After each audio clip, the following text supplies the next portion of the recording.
ಇಷ್ಟು ಚೀಪಾಗಿ ನಿಮಗೆ ಎಲ್ಲೂ ಮನೆ ಸಿಗೋದಿಲ್ಲ ಆಯ್ತಾ. ನಾನು ಅದನ್ನ ಮಾಡ್ತಿದ್ದೀನಿ, ಇಷ್ಟ ಇದ್ರೆ ತಗೊಳ್ಳಿ, ಇಲ್ಲ ಅದ್ರ 4 ಜನ ದುಡ್ಡು ಇಟ್ಕೊಂಡು ರೆಡಿ ಇದ್ದಾರೆ ರೀ.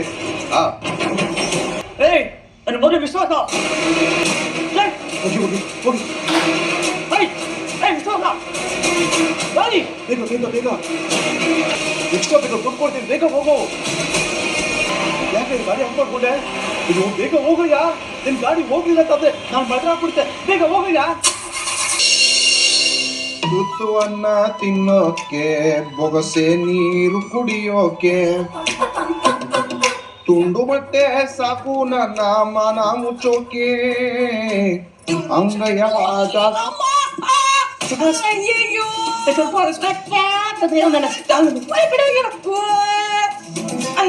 ಸಕ್ರೆ ಹೇಳು ಸಕ್ರೆ, ಕೈ ಕೊಡು. ನಾನ್ ನಿನ್ ಕೈ ಹಿಡ್ಕೊಳಲ್ಲ.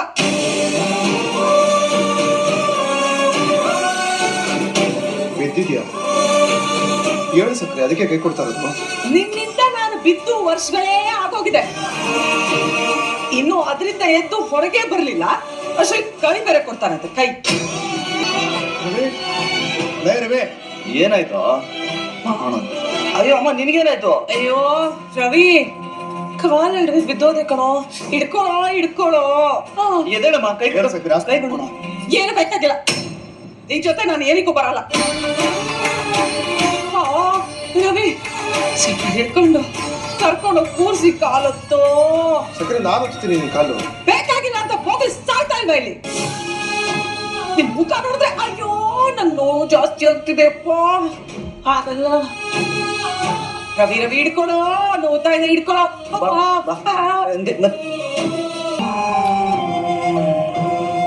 ನೀನಾ? ನಾನಪ್ಪ ಅನ್ಕೊಂಡೆ. ಅಪ್ಪ ಒಬ್ರೇನಾ ಈ ಮನೇಲಿ? ನಿಮ್ಮವರು? ಸಕ್ರೆ, ನನಗೆ ಹಿಂಗೆಲ್ಲ ಅವಮಾನ ಮಾಡಿದಾಗ ಅವ್ರ ಅಬ್ಬರ ಕಡೆ ನನಗೆ ಸಮಾಧಾನ ಮಾಡ್ತಾ ಇದ್ದಿದ್ದು. ರೀ, ಈ ಮನೆಗ್ ಬಂದು 2 ವರ್ಷ ಆಗ್ತಾ ಬಂತು, ಇನ್ನೂ ನಾನ್ ನಿಮ್ ಜೊತೆ ಇದ್ದೀನಿ ಅನ್ನೋದು ಗೊತ್ತಾಗ್ತಿಲ್ವಾ? ಅಮ್ಮನಿಂದ ದೂರ ಆದ ಮಗುಗೆ ಯಾವಾಗ್ಲೂ ಒಂಟಿತನ ನಮ್ಗೆ ಕಾಡ್ತಾನೆ ಇರುತ್ತೆ ಮೀನಾ. ನಾನು ಒಬ್ನೇ, ನನ್ ಜೊತೆ ಯಾರು ಇಲ್ಲ ಅನ್ನೋ ಸಂಕಟ ಕಿತ್ತು ತಿನ್ಬಿಡತ್ತೆ ಕಣ. ಏಯ್, ಸಿಂಹ ನೋಡಿದ್ಯಾ? ಸಿಂಹನ ಅದ್ರ ಬಾಯಿಗೆ ಏನೇ ಹೋದ್ರು ಬಗದ್ ತಿನ್ಬಿಡುತ್ತೆ. ಆದ್ರೆ ತನ್ನ ಮರಿನ ನದಿ ದಾಟ್ಸೋವಾಗ ಅದಕ್ಕೆ ಒಂದು ಸಣ್ಣ ಸ್ಕ್ರಾಚ್ ಆಗದೆ ಹಂಗೆ ಬಾಯಲ್ಲಿ ಕಚ್ಕೊಂಡು ನಿಧಾನ ಕರ್ಕೊಂಡು ಹೋಗುತ್ತೆ. ಕ್ರೂರವಾದ ಮೃಗ ಕೂಡ ತನ್ನ ಮರಿನ ಪ್ರೀತಿಸುತ್ತೆ. ನಾನೇನ ತಪ್ಪು ಮಾಡಿದ್ದೀನಿ?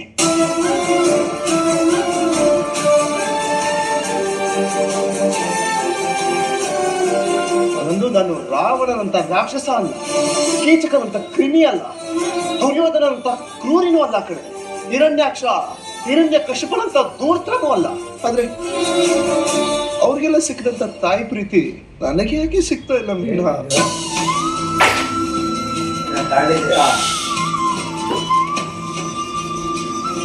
ಅಮ್ಮ ಅಂದ್ರೆ ಗಾಳಿ ಒಳಗಿರೋ ಗಾಳಿ, ಹಳ್ಳ ಕೊಳ್ಳ ದಿನ್ನೆ ಏನೇ ಇದ್ರು ಧೈರ್ಯವಾಗಿ ಅದ್ರ ಮಧ್ಯೆನೆ ಹೋಗುತ್ತೆ.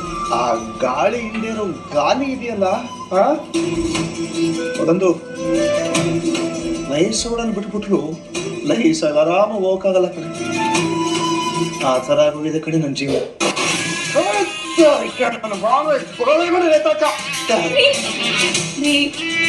ಸಮಾಧಾನ ಮಾಡ್ಕೊಳ್ರಿ, ಅತ್ತೆ ನಿಮ್ಮನ್ನ ಈ ರೀತಿ ನೋಡ್ತಿರೋದು ಹೊಸ್ತೇನಲ್ವಲ್ಲ. ಆದ್ರೆ ಅವ್ರು ನನ್ನ ಪ್ರತಿ ಸರಿ ಬರೋಬರದ ನಾನು ಹೊಸದಾಗಿ ಸಾಯ್ತಾ ಇದ್ದೀನಿ ಕಡೆ ಮೀನಾ. ಆ ಅವಮಾನ ಪ್ರತಿ ಸರಿ ನನ್ನನ್ನ ಕುಟ್ಟಿಗೆಗೆ ಎನ್ನುತ್ತೆ, ಕೊಚ್ಚೆ ಕೊಲ್ಲತ್ತೆ, ಕೇಕೆ ಹಾಕಿ ನಿಲ್ಲುತ್ತೆ ಕಡೆ.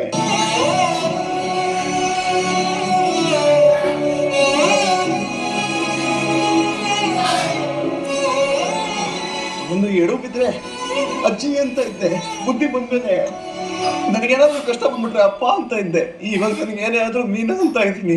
ಬಡಿ ಮಗನಿಗೆ ಅಮ್ಮ ಅನ್ನೋ ಕ್ಲಾರಿಟಿ ಇದ್ದು ಇವಾಗ ಗೊತ್ತಿಲ್ಲ ನನ್ನ ಜೀವನದಲ್ಲಿ. ರೀ, ಅವ್ರು ನಿಮ್ಮನ್ನ ಯಾಕೆ ಇಷ್ಟೊಂದು ದ್ವೇಷ ಮಾಡ್ತಾರೆ ಅನ್ನೋ ಸತ್ಯನ ಈಗ್ಲಾದ್ರೂ ನನ್ನ ಹತ್ರ ಹೇಳ್ಬಿಡ್ರಿ. ಈ ಹಳೆ ಕಾಲದ ಮಾಯಮಂತ್ರ ಪಿಕ್ಚರ್ ನೋಡಿದ್ದೀನಿ, ಈ ರತ್ನಗಿರಿ ರಹಸ್ಯ, ರಾಜಮಂಡ್ರಿ ರಹಸ್ಯಮು, ಅದನ್ನೆಲ್ಲ ಆ ಮಂತ್ರವಾಗಿ ಅವನ ಪ್ರಾಣನ ಯಾವುದೋ ಒಂದು ಪಕ್ಷಿಯಲ್ಲಿ ಇಟ್ಟು ಬಚ್ಚಿಡ್ತಾ ಇದ್ದಂತೆ. ಹಂಗೆ ನಮ್ಮ ರಹಸ್ಯಗಳು ಅದನ್ನ ಹೊರಗೆ ಹಾಕಿದ ದಿನ ನನ್ನ ತಲೆನೋವು ಕಮ್ಮಿ ಆಗೋದ್ರ ಜೊತೆಗೆ ಈ ಮನೆಯಲ್ಲಿ ಒಂದ್ ತಲೆನೂ ಹೊಟ್ಟೋಗುತ್ತೆ ಕಣೆ. ಬಿಟ್ಟಾಕು. ಎದೆ ಮೇಲೆ ಸಾರಿಗೆ ವಾಹನ ಹರಿದಷ್ಟು ನೋವು ಆವಾಗ ಆಗ್ತಾ ಇರತ್ತೆ. ಅದು ಆವಾಗಲೇ ಸರಿ ಹೋಗ್ತಾ ಇರತ್ತೆ.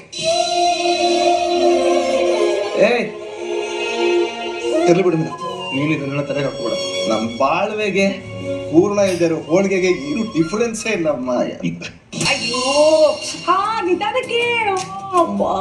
ಅದಕ್ಕೆ ಅಮ್ಮ ಹೇಳೋದು ವಯಸ್ಸಾದ್ಮೇಲೆ ಸ್ವಲ್ಪ ನೋಡ್ಕೊಂಡು ಓಡಾಡ್ಬೇಕು ಅಂತ. ಅಪ್ಪಣ್ಣ ಯಾರಿಗೋ ವಯಸ್ಸಾಗಿರೋದು? ಓಹೋ, ರೇಷ್ಮೆ ಹುಳಕ್ಕೆ ವಯಸ್ಸಾಗ್ಬೋದು, ಆದ್ರೆ ರೇಷ್ಮೆ ಸೀರೆ ಯಾವಾಗ್ಲೂ ಹಾಗೇ ಇರುತ್ತೆ. ನಾನು ಅದೇ ತರ ನನ್ನ ಬಾಡಿನ ಹಂಗೆ ಮೇಂಟೈನ್ ಮಾಡಿರೋದು. ಅಲ್ಲ ನರಿಯ ಕಾಲು ಹಿಡಿದೇ ಇರುತ್ತಾ? ಅದಕ್ಕೆ ಡಾಕ್ಟರ್ ಬುದ್ಧಿ ಹೇಳಕ್ ಬಂದ್ಬಿಟ್ಟ ಇವನು. ಆದ್ರೂ ನೀನ್ ಸೂರ್ಯನ ವಿಷಯದಲ್ಲಿ ಅಸಡ್ಡೆಯಾಗಿ ಮಾತಾಡ್ಬಾರ್ದಾಗಿತ್ತಮ್ಮ. ಪಾಪ ಅವ್ನ್ ಏನ್ ಮಾಡ್ದ, ನೀನ್ ಬಿದ್ದಿದ್ದಾಗ ಎದ್ದಾಳಕ್ ಕೈ ಕೊಟ್ಟ. ಆದ್ರೆ ನೀನ್ ನೋಡಿದ್ರೆ ಮುಳ್ಳು ಚುಚ್ಚಿಸ್ಕೊಟ್ಟಿರೋ ಕಾಲಿನ ನೋವು ಮೂರ್ಚಾಕಿರೋ ಕಾಲಿಗೆ ಗೊತ್ತಾಗಲ್ಲ. ಸುಮ್ಮನೆ ಕುತ್ಕೋ ಸಾಕು. ನೋಡು, ನೀನ್ ಕೆಲ್ಸ ನೋಡ್ಕೊಂಡು ನೀನಿದ್ರೆ ಸರಿ. ಸುಮ್ಮನೆ ಬುದ್ಧಿವಾದ ಹೇಳಕ್ ಬಂದಿಯೋ ಒಂದ್ ಕೊಟ್ಟ ಹಂಗೆ ಮಲ್ಕೊಂಡ್ಬಿಡ್ಬೇಕು. ಸರಿ. ರವಿ, ಅಲ್ಲಿ ನನ್ ಫೋನ್ ಚಾರ್ಜ್ ಇರುತ್ತೆ, ಎತ್ಕೊಂಬಪ್ಪ.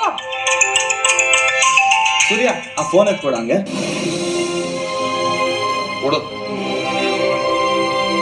ಹುಷಾರಾಗಿ ಕೊಡಕ್ ಹೇಳು. ಕೋಪಕ್ಕೆ ಫೋನ್ಗಿನ್ ಹೊಡೆದಾಕ್ಬಿಟ್ಟಾನು. ನಿನಗ ಅವನ ಮೇಲೆ ಕೋಪ ಇದೆ, ಅವನಿಗೆ ನಿನ್ ಮೇಲೆ ಕೋಪ ಇಲ್ಲ. ತಗೋ ನೋಡು, ರೋಹಿಣಿ ಫೋನ್ ಮಾಡ್ತಿರೋದು. ಎಷ್ಟು ಒಳ್ಳೆ ಮಗು. ಅದೇ ಊಟ ಮಾಡಿದ್ರಾ, ತಿಂಡಿ ತಿಂದ್ರಾ ಅಂತ ಕೇಳಕ್ ಫೋನ್ ಮಾಡಿರೋದು. ಹಲೋ ಹೇಮಾ.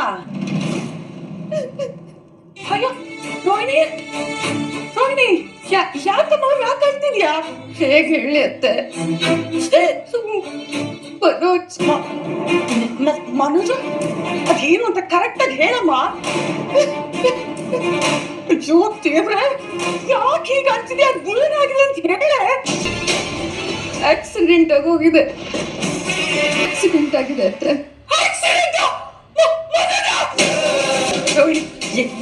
ಏನಾಗಿದೆ ಅಂತ ಹೇಳಮ್ಮ. ಹೊರಟೋಗ್ತದೆ. ಏನಾಗಿದೆ? ಸಕ್ಕರೆ ಕುಡಿ. ಅದು ಸೂರ್ಯ ಈ ಯಾವ ಆಸ್ಪತ್ರೆ ಏನಾಗಿದೆ ಸ್ವಲ್ಪ ಸಮಾಧಾನ ಹೇಳಿ. ಏನಪ್ಪ ಅದು ಏನಾಗಿದೆಯಂತ? ನಮ್ಮ ಮನೋಜನ್ಗೆ ಆಕ್ಸಿಡೆಂಟ್ ಆಗಿದೆ ಅಂತ. ಮನೋಜನ್ಗ ಸೂರ್ಯ ಏನಾಗಿದೆ ಅಂತ ಸರಿಯಾಗಿ ಹೇಳೋ. ಈ ಆಸ್ಪತ್ರೆ ಅಡ್ಮಿಟ್ ಮಾಡಿದಾರಂತಪ್ಪ. ICU ಇದಾನಂತ ಅವನು. ಜೀವನ ಆದ್ಮೇಲೆ ಏನೋ ಜೋರಾಗಿ ಆಗಿರುತ್ತೆ. ಅಪ್ಪ ನೀನ್ ಸುಮ್ಮನೆ ಹೇಳ್ಕೊಬೇಡಪ್ಪ.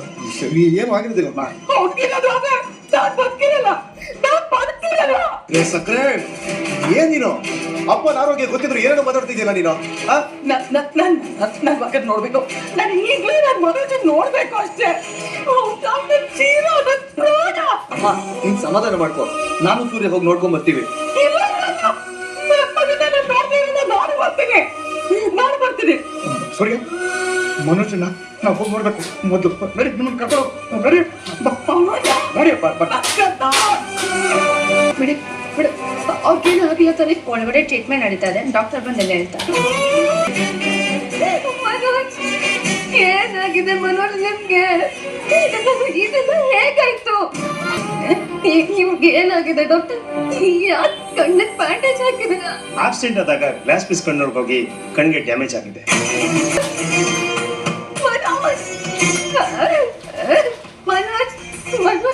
ಮನೋಜ್ ನೋಡಿ, ನಿಮ್ಮ ಹೆಂಡತಿ ರೋಹಿಣಿ ಬಂದಿದೆ. ನೀವು ಮಾತಾಡಿ ಮನೋಜ್ ಪ್ಲೀಸ್. ಮನೋಜ್ ಮೇಡಮ್, ಸಮಾಧಾನ ಮಾಡ್ಕೊಳ್ಳಿ. ನೋಡಿ, ಅವ್ರ ಕಣ್ಣಿಗೆ ಬಿದ್ದಂತ ಗ್ಲಾಸ್ ಪೀಸ್ ನ ಆಪರೇಷನ್ ಮಾಡಿ ರಿಮೂವ್ ಮಾಡಿದೀವಿ. ಈಗ ರಿಸಲ್ಟ್ ಬರ್ಬೇಕು. ಅವ್ರ ಬ್ಯಾಂಡೇಜ್ ಬಿಡಿಸಿದ ಮೇಲೆ ಅವ್ರ ಕಣ್ಣಿನ ರೆಟಿನ ಹೇಗಿದೆ ಅಂತ ಗೊತ್ತಾಗುತ್ತೆ. ಡಾಕ್ಟರ್ ಪ್ಲೀಸ್ ಡಾಕ್ಟರ್, ನನ್ ಕಟ್ ಕೊಡ್ತೀನಿ ಡಾಕ್ಟರ್. ನನ್ ಕಟ್ ಬೇಕಿದ್ರೆ ಕೊಡ್ತೀನಿ. ಹಾಗೆಲ್ಲ ಬದುಕಿರೋ ಕಣ್ಣ ಕೊಡಕ್ ಆಗಲ್ಲಮ್ಮ. ಎದ್ದೇಳಪ್ಪ, ಅಮ್ಮ ಬಂದಿದ್ದೀನಿ ನೋಡು. ಎದ್ದೇಳಪ್ಪಂದ. ಏನಾಗಿದೆ ನಿನಗೆ? ಇಲ್ಲ, ನಿಮ್ಗೇನು ಆಗಿಲ್ಲ ಮನೋಜ. ರೋಹಿಣಿ, ಇವನ್ಗೇನು ಆಗಿಲ್ಲ ಕಣಮ್ಮ. ಯಾಕೆ ಬ್ಯಾಂಡೇಜ್ ಹಾಕಿದ್ದಾರೆ ಕಣ್ಣಿಗೆ? ಆಕ್ಸಿಡೆಂಟ್ ಆದಾಗ ಕಣ್ಣಿಗೆ ಗ್ಲಾಸ್ ಪೀಸ್ ಹೋಗಿತ್ತಂತೆ. ಮನೋಜ ಎದ್ದೆ ಮನೋಜ. ನೋಡಿಮ್ಮ, ಅವ್ರಿಗೆ ಪ್ರಜ್ಞೆ ಇಲ್ಲ, ಡಿಸ್ಟರ್ಬ್ ಮಾಡಬೇಡಿ.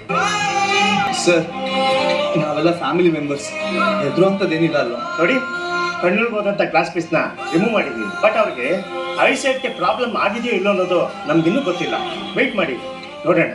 ಆದ್ರೆ ಕಣ್ಣಿಗೆ ತುಂಬಾ ಪೆಟ್ಟು ಬಿದ್ದಿದೆ ಅಂತ ಆಯ್ತು. ಹೌದು ಸರ್, ಗ್ಲಾಸ್ ಪೀಸಸ್ ತುಂಬಾ ಡೀಪ್ ಆಗಿ ಕಣ್ಣೊಳಗಡೆ ಹೋಗಿತ್ತು. ಸೊ ರೆಟಿನಲ್ ಪ್ರಾಬ್ಲಮ್ ಇರೋದಕ್ಕೆ ಚಾನ್ಸಸ್ ಇದೆ.